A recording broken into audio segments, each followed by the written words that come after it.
Hello YouTube, man, how you guys doing today? It is me again, your favorite Texas trucker. Today I am in Monee, Illinois at the Petro. This is Sunday, and I'm just kind of kicking back, relaxing. My day's over. It's 11 o'clock in the morning, and my day is over.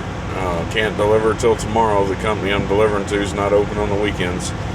So I'll leave out really early in the morning, head on down there, get in position to deliver, and then I'll be there ready to deliver on time. But I wanted to give an update.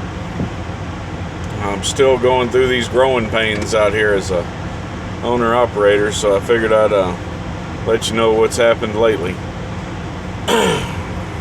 Guess we'll start back from the beginning of the problems. I'm on my second load with this company, and the first load was, it really wasn't a very good paying load. It was down to from Dallas down to Houston.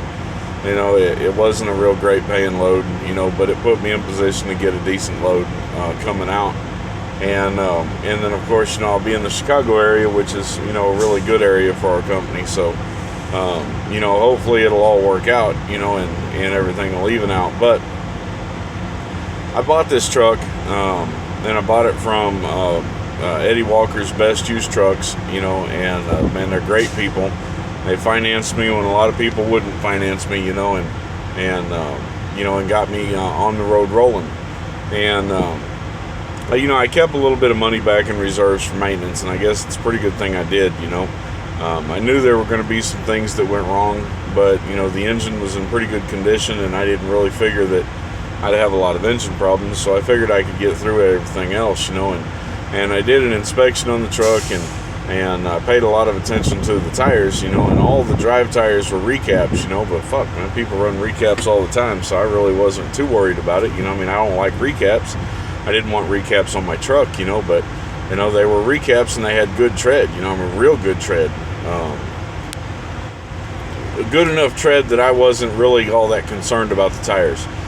So, I decided that I was going to put all new tires all the way around it, but I wanted to wait, 2 or 3 months, until I had a little bit of money built up, and I was able to put some money aside to do that, and so I headed off from Dallas, and I got down to about Fairfield, and when I got down to about Fairfield, I blew a tire somewhere down in that area.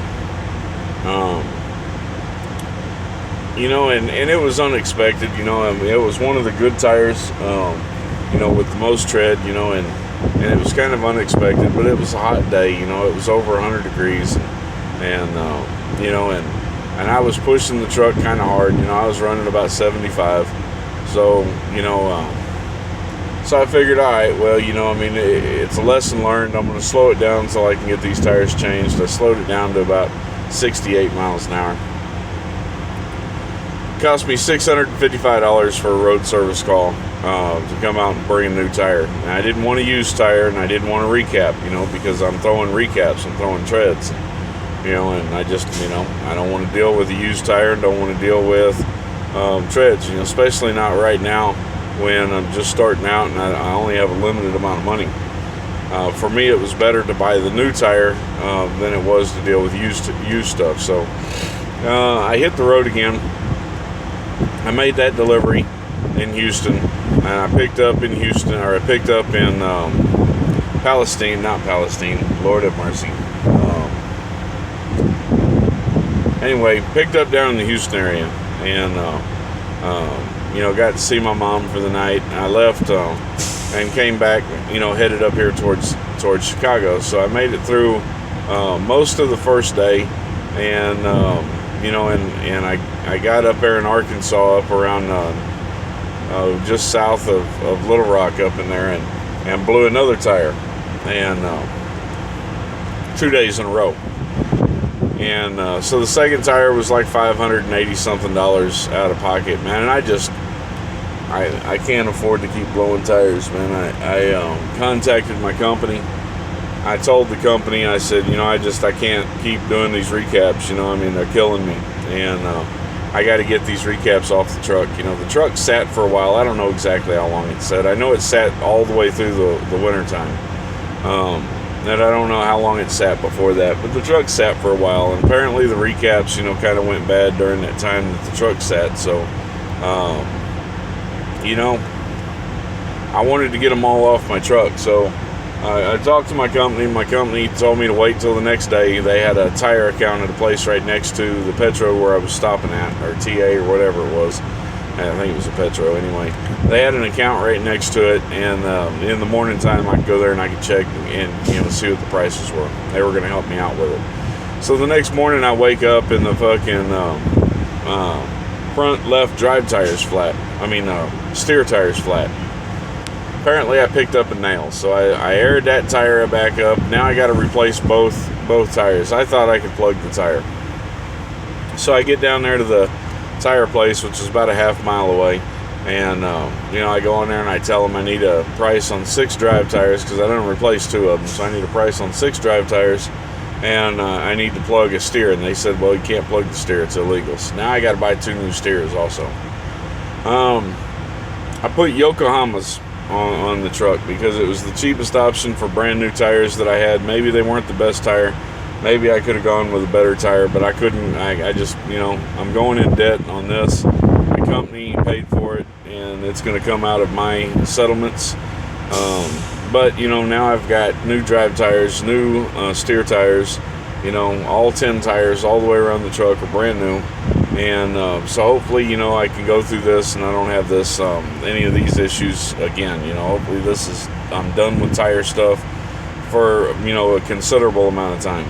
So I'm running low pros, and whatnot. So anyway, I left that day. I drove to, and I'm not driving real hard right now because I can't deliver till Monday. So I'm just kind of taking my time getting up here. And so I drove to, somewhere in Illinois. Let me check here real quick. Hold on. I drove to Mount Vernon. That's where it was. I drove to Mount Vernon, Illinois. I parked for the night in Mount Vernon. And, like I said, I'm not driving real hard because I don't have to deliver until tomorrow morning. And, and I had all the time in the world to get here. So I drove to Mount Vernon. I parked for the night, and I started looking at fuel mileage. And I don't have a lot of miles on this truck yet, so it's kind of hard for me to get a baseline. But I did some crunching, and I felt like I was filling up too much with fuel. I was burning through fuel like crazy, and I just thought I was putting too much fuel in it.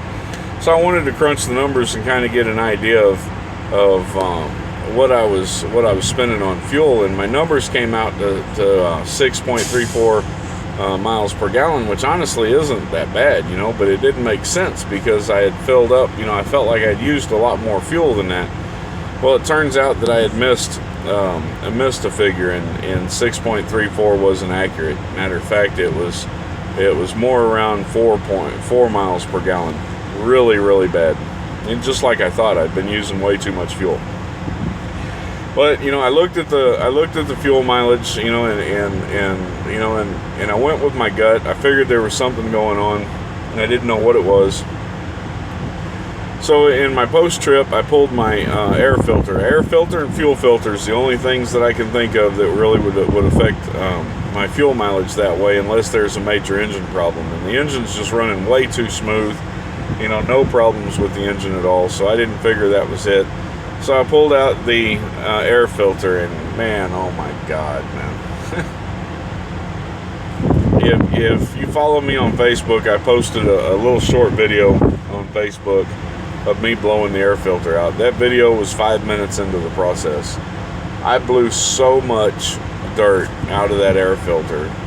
I don't have a clue where it was stored at. It's just it would boggle your mind to have actually seen how much dirt came out of there. And there was one point in the beginning where it came out so thick, because I've got an airline, so I was blowing it out from the inside, and it came out so thick and so much that I couldn't breathe, I couldn't see.